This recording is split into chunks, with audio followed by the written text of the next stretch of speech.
Your wife Hannah is obviously a vital part of your life. Tell us about her.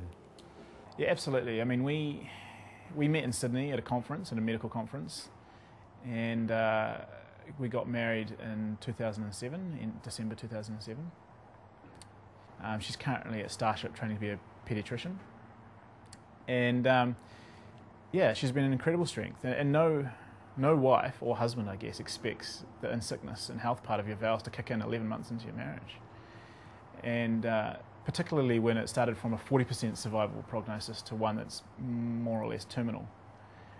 She's had to deal with a huge amount of submitting to God herself, you know, and for me that's been the hardest thing, is really releasing her to God, because I know that I'm putting her through all of this and we're not going to have the life that we thought we were going to have when we got married, and you know, she's eventually going to be a widow out of this, and that guts me to know that I'm causing all of this to her. But just her being present through the whole process, her being part of my life, has been an incredible encouragement. On your blog you talked about Hannah on her birthday and how special she was. That's, in a young couple, it's unusual to see someone who's thought so deeply about what their partner means to them. Is that, I guess, part of the whole thing? I think going through this process has caused us to grow together a lot closer. We have had to rely on each other a lot more and draw on God a lot more. A diagnosis like this isn't, and I think I mentioned it, is not about the individual, it's about the family unit that's around, and it affects Hannah as much, if not more, than it affects me. And one of the things that I have said is, at the end of the day, I don't have to live with my death, but she does. And in many ways, I think she has the harder job because of that. She has to live on with the consequences of what happens. And to be able to deal with that, to know that that's an event that's in the future, that's up and coming, I think takes an incredible amount of strength to be able to deal with that and not kind of collapse at the sight of it now. And she's absolutely been pivotal in just keeping me, I guess, on the straight and narrow and focused, and just having support, knowing that I've got somebody who loves me regardless and who I can love in return. Is not knowing hard? Yeah, the unknown is a frustration. And of course faith aspects come into that, you know. If I survive to 5 years, it'll literally be miraculous. And we believe in a miraculous God, so that's not out of the question. But I don't know if that's what God's going to do, and that's a big unknown. Part of my decision to go back to medicine is, for me, medicine has been a strong calling for me by God. And Hannah and myself both believed we have a calling to go into the third world and do medical mission work at some point. But it is a big unknown, and the facts as they are suggest that a lot of that won't actually happen.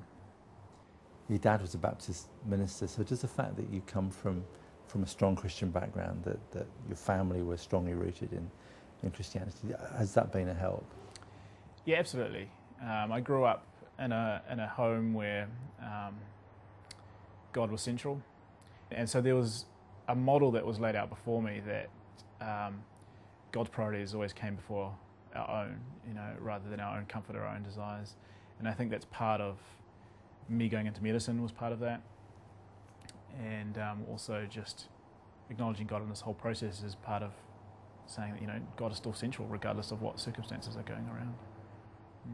Your blog's very intimate, very honest, and reading it you feel that you're not holding back with anything. Is it difficult to share so intimately? When my prognosis changed from a 40% survival to more or less terminal, I kind of saw it as a now or never opportunity to actually really share about what it is that I'm going through. And it's been encouraging, actually, because I just write about thoughts that aren't particularly profound to me, but just thoughts that I have as I go through this process.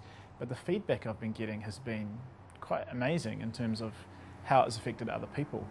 And out of that, I've had opportunities to speak at churches and share my testimony in places. And one of the things I've talked about is engaging with your brokenness. My particular case, my brokenness is cancer, it's illness. It's kind of an obvious one. But brokenness extends beyond that. It can be emotional, it can be psychological.